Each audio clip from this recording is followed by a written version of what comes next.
Alright guys, I don't normally do unboxing reviews or anything like that, but I figured I'd go ahead and give this one a shot. I've got Blackhound Genesis 6x24 MOA scope.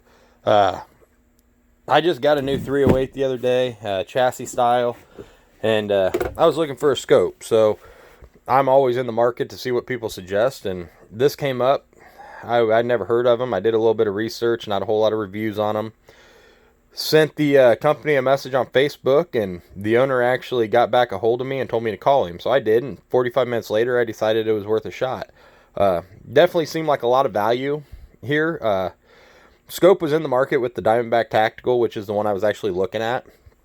He assured me that I'd be happy with it, and I'm not opposed to giving something new a try. So I'm going to go ahead and run through a few of the features that come with this scope, and then I'm going to go ahead and get it mounted and head out to the range, and I'll follow up a little bit later with a better review. So obviously I've already opened the box, but I just kind of wanted to run you guys through it. I mean, you get your instructions here. You got a lens cleaner here.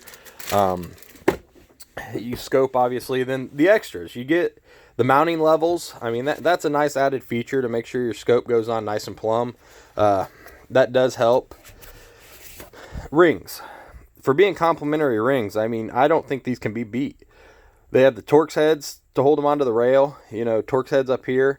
I've got the wrench. We'll go ahead and torque them down to spec. But, for being complimentary rings, those actually feel very stout. They're kind of a mid-level ring. I would compare them more to, I don't know, the Seekins mediums. In between that and the Vortex mediums. So, I mean, just to give a comparison there, it's hard to tell from a video.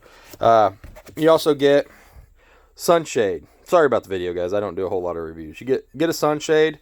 There again, complimentary. You don't have to buy that. Onto the scope. Comes with caps. Decent caps. As you can hear, they do lock in pretty nice like. Lighted reticle. Side parallax adjustment, which was one thing I was looking for.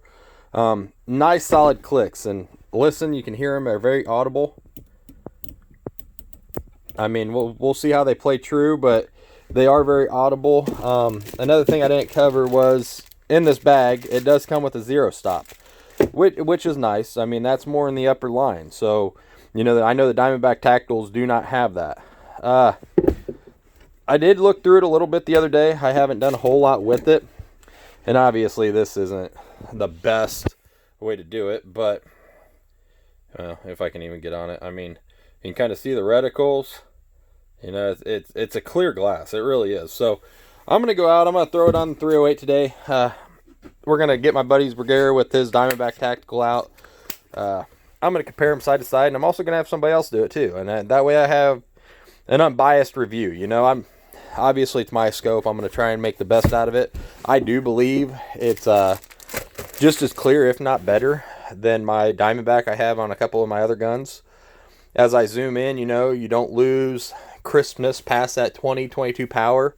So that's a plus. Parallax is very easy to use. So we'll see how it actually looks on some steel out at 400 or 500 yards a day. And I'll follow back up this afternoon with a little bit better review.